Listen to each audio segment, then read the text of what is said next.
Müqəddəs kitabı başa düşmək üçün ilk növbədə bu dünyaya ikinci dəfə gələn Davudun kökünü qəbul edib ondan öyrənməliyik.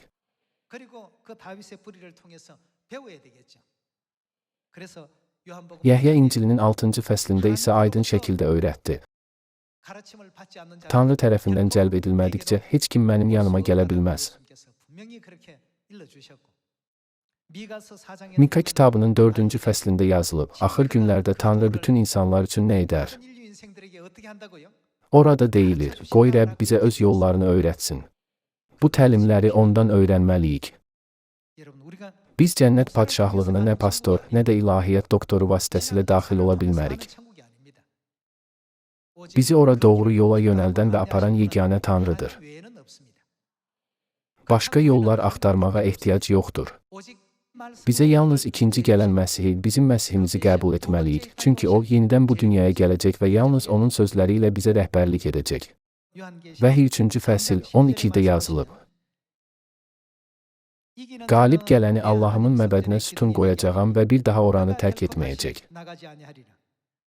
Onun üzərinə Allahımın adını, Allahıma məxsus şəhərin, yəni göydən, Allahımın yanından enən yeni Yerusəlimin adını və öz yeni adımı yazacağam.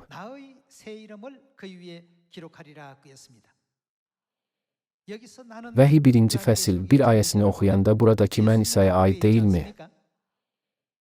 İsa'nın yeni adının onun üzərinə yazılacağı deyilir. Beləliklə, biz bu dünyaya ikinci dəfə yeni adla gələcək onu qəbul etməliyik. Lakin dünyada ikinci gələn Məsih olduğunu iddia edən o qədər çox insan var ki, biz onu necə tanıya bilərik?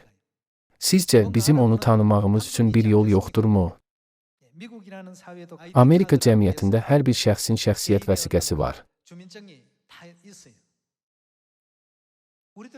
Biz də şəxsiyyətimizi təsdiqləmək üçün şəxsiyyət vəsiqəmizi göstəririk. Hətta Seuldan Jeju adasına getmək üçün şəxsiyyətiniz təsdiqlənmədikcə təyyarəyə minə bilməzsiniz.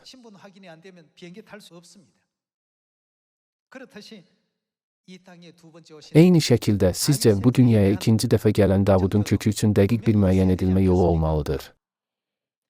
Gəlin Yeşaya 55-ci fəsil 3 ayəsinə baxaq. Qulaq asın, mənim yanıma gəlin, dinləyin ki, canınız yaşasın.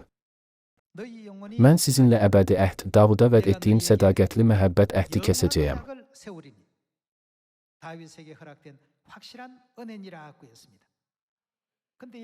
Burada Davuda əbədi əhdin vəd edildiyi deyilir. O zaman gəlin İbranilərə 13-cü fəsildəki əbədi əhdin nə olduğunu görək. 13-cü fəsil 20 ayədə deyilir. Sülh qaynağı olan Allah, qoyunların böyük çobanı olan Rəbbimiz İsa'nı əbədi əhdin qanı ilə ölülər arasından dirildən Allah. İsa əbədi əhdin qanı haqqında harada və nə vaxt danışdı? Luka 22-ci fəsil 7 ayəsində deyilir. Pasxa quzusunun qurban kəsilməli olduğu mayasız çörək bayramı günü gəldi. İsa Peter və Yəhyanı qabaqca göndərib gedin, Pasxa yeməyimiz üçün bizə hazırlıq görün dedi. 19 ayə. Sonra İsa çörək götürdü, şükür edib onu böldü və onlara verərək dedi. Bu, mənim sizin üçün verilən bədənimdir. Məni xatırlamaq üçün bunu edin. Eləcə də axşam yeməyindən sonra kasanı götürüb dedi. Pasxa şərabı kasanın içərisində idi. Bu kasa, bu fincan nədir? Sizin üçün axıdılan mənim qanımla bağladığım yeni əhddir.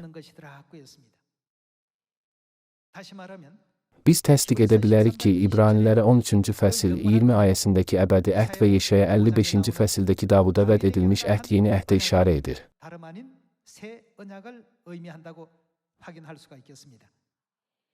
Çox sağ olun.